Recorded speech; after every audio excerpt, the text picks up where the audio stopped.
Welcome to सक्षम भारतीय welfare society. दोस्तों, आज हम बात करेंगे India's most abused tax payers के बारे में।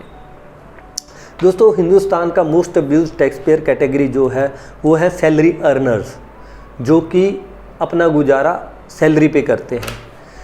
अगर मैं आपको बताऊं, salary earners pay highest percent of income tax and get very little in return and their tax rupees get used for votes by our politicians. यानी कि अगर मैं हिंदी में इसको समझाऊं कि जो सैलरीड पर्सन है वो सबसे ज़्यादा परसेंटेज इनकम टैक्स का देते हैं और बदले में उनको कुछ भी नहीं मिलता, और उनकी हाई अर्न मनी जो है, जो सैलरी पे वो इनकम टैक्स दे रहे हैं, उसको वोट के लिए वेस्ट कर दिया जाता है।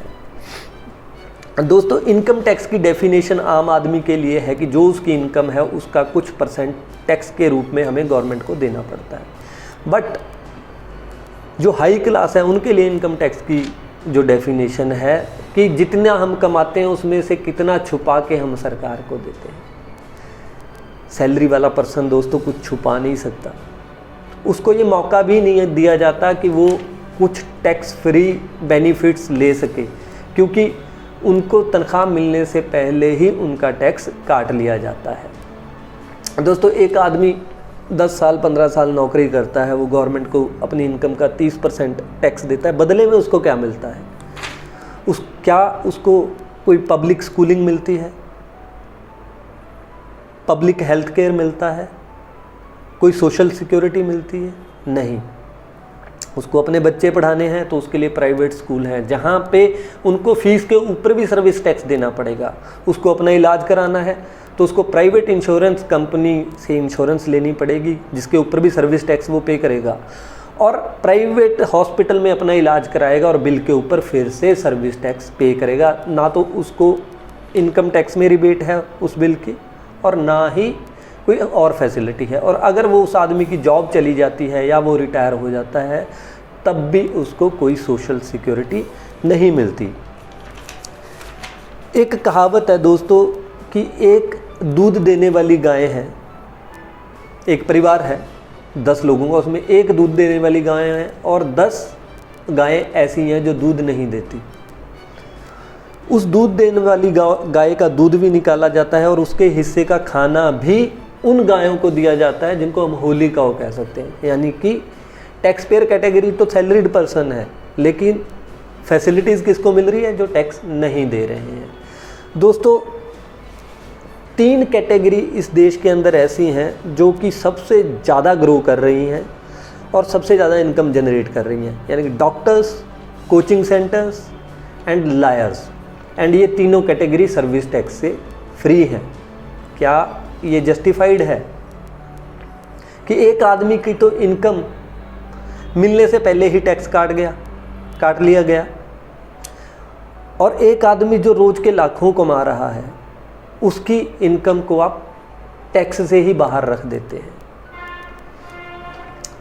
दोस्तों, पिछले 15 सालों के अंदर अगर हम डाटा देखें इनकम टैक्स का, तो टैक्स रिटर्न भरने वालों की संख्या कई गुना बढ़ गई है, बट टैक्स पेयर्स की संख्या 1% से भी कम बढ़ी है।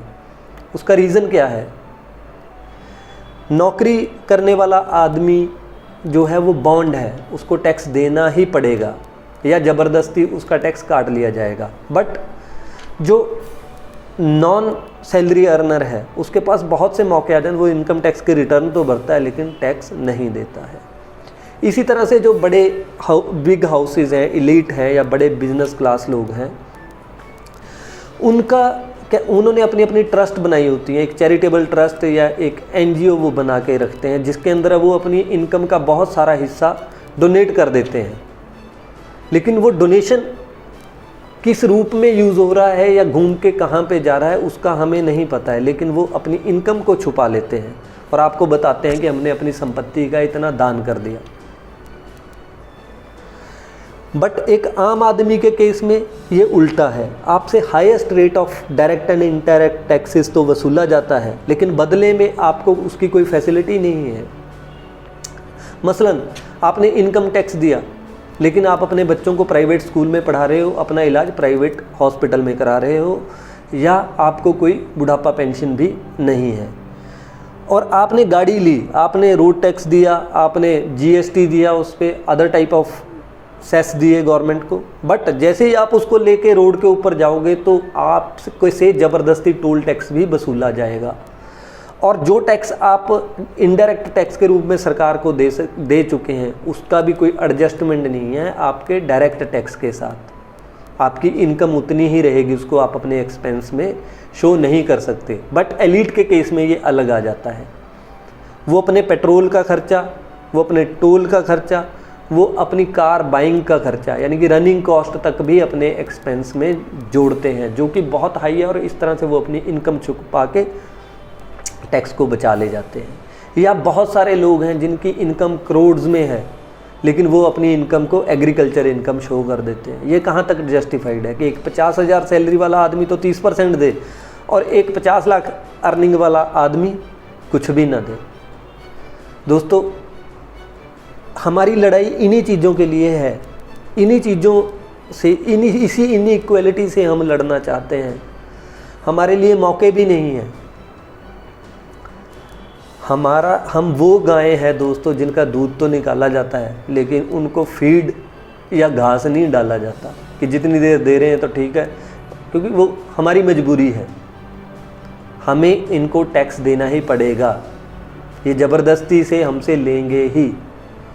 एमएलए एमपी कोई टैक्स नहीं देते, देश की जुडिशरी कोई टैक्स नहीं देती है, देश के डॉक्टर्स इनकम टैक्स देते हैं लेकिन बहुत कम, क्योंकि उनकी इनकम वो छुपा सकते हैं, उनके पास मौके हैं। लेकिन एक नौकरी पेशा या एक छोटा कारोबार करने वाले के पास मौका नहीं है। आपको सफ़र किया जाएगा जीएसटी के नाम पे, सर्विस टैक्स के नाम पे, टोल टैक्स के नाम पे, काओ सेस के नाम पे, इन्वायरमेंट सेस के नाम पे। इन्वायरमेंट सेस आपसे ले लिया जाएगा, आपको साफ़ हवा नहीं मिलेगी। काओ सेस ले लिया जाएगा, लेकिन आपका मोटरसाइकिल रोड पे जाते हुए किसी गाय से टकरा के मरोगे आप ही, और आप सवाल भी नहीं उठा पाओगे। आपसे टोल टैक्स लिया जाएगा, लेकिन घंटों टैक्स देने के लिए टोल की लाइन में खड़ोगे आप। जो वीआईपी या एलीट है उसके लिए एक वीआईपी लाइन है, आपकी एम्बुलेंस भी उस लाइन से नहीं गुजर सकती। इस इनइक्वालिटी को कैसे दूर करेंगे, कैसे दूर किया जा सकता है दोस्तों?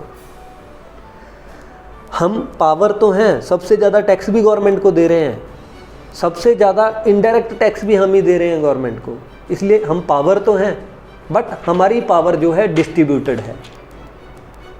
डिस्ट्रीब्यूटेड पावर समझ रहे हैं? डिस्ट्रीब्यूटेड पावर वही है जो फ़र्क डायमंड और एक नॉर्मल कार्बन ग्रेफाइट में होता है। कैसे? ग्रेफाइट आसानी से टूट जाता है क्योंकि उसकी पावर या उसके एटम जो हैं वो डिस्ट्रीब्यूटेड हैं, उसकी फोर्स अलग अलग डायरेक्शन में लग रही है। बट डायमंड, उसके एटम जॉइंट हैं, उनकी फोर्स एक डायरेक्शन में लग रही है, इसीलिए वो इस दुनिया का सबसे सॉलिड मटेरियल है। दोस्तों, हमें ग्रेफाइट नहीं, डायमंड बनना है। वो किस तरह से बन सकते हैं? मेरे मिडिल क्लास दोस्तों, सैलरी अर्नर्स या छोटा कारोबार करने वाले लोगों, एक जगह पे इकट्ठे होते हैं और एक फाइनेंशियल पावर बनते हैं। फिर यही मौके हमें भी मिल देंगे, हम भी अपनी इनकम को बढ़ा सकते हैं, अपने टैक्स लायबिलिटी को कम भी कर सकते हैं, और नई नई अपॉर्चुनिटीज़ अपने और अपने बच्चों के लिए पैदा कर सकते हैं। और पब्लिक या जो फैसिलिटीज़ हमें नहीं मिलती हैं, वो सारी फैसिलिटीज़ हम अपने लिए क्रिएट भी कर सकते हैं। गवर्नमेंट हमें कुछ नहीं देगी। जब पार्लियामेंट में उन लोगों ने अपने लिए कोई फैसिलिटी लेनी होती है, अपनी सैलरी बढ़ानी है या कोई और अलाउंस लेना है, तो वो सब एक होके 1 मिनट से पहले पॉलिसी बना लेते हैं। बट जब बात आती है आपकी भलाई की, उस टाइम पे वो बिल पास नहीं होता, वो स्टैंडिंग कमेटी में 10 साल पड़ा रहता है। क्यों? रीज़न वही कि आपकी पावर डिस्ट्रीब्यूटेड है। डिस्ट्रीब्यूटेड पावर, जाति, धर्म, इनकम ग्रुप या हमें क्या लेना, हमें इस चीज़ से बाहर निकल के अपने आप को यूनाइट करना पड़ेगा दोस्तों। और ये यूनाइट करने का मौका सक्षम भारतीय वेलफेयर सोसाइटी हमें दे रही है। हमारा जो विज़न है बहुत ब्रॉड है दोस्तों।